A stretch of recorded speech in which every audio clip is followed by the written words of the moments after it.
కొత్తగా ఏర్పాటైన కాంగ్రెస్ ప్రభుత్వం అడుగులు తడబడుతున్నాయన్నారు బీజేపీ నేత రఘునందన్ రావు. సోమేష్ కుమార్ పై ఏసీబీ కేసు నమోదు చేయడానికి ఎందుకు వెనకడుగు వేస్తోందన్నారు. ప్రభుత్వ యాక్షన్ ఎందుకు మొదలు పెట్టడం లేదని ప్రశ్నించారు.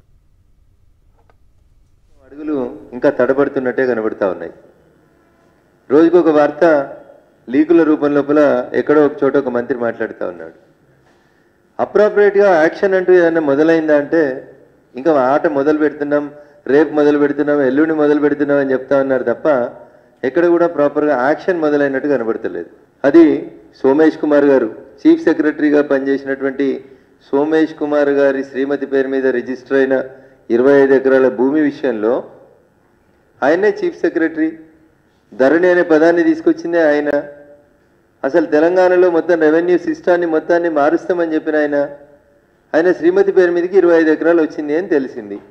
ధరణి పేరిట అక్రమంగా ఆస్తులు సంపాదించినట్టు మన నోటీస్కి వస్తే వెంటనే విచారణ ప్రారంభించడానికి ఈ రాష్ట్ర ప్రభుత్వానికి ఉన్నటువంటి ఇబ్బంది అయింది. ప్రతిరోజు ప్రెస్ మీట్ పెట్టి మేము అధికారంలోకి వస్తే అప్పుడు డీజీపీ మహేందర్ రెడ్డిని అంతు చూస్తా అని చెప్పిండు. ఇలా మహేందర్ రెడ్డి సార్ వచ్చి ఆడున్నాడు, టీఎస్పీఎస్సీకి చైర్మన్ అయి కూర్చున్నాడు.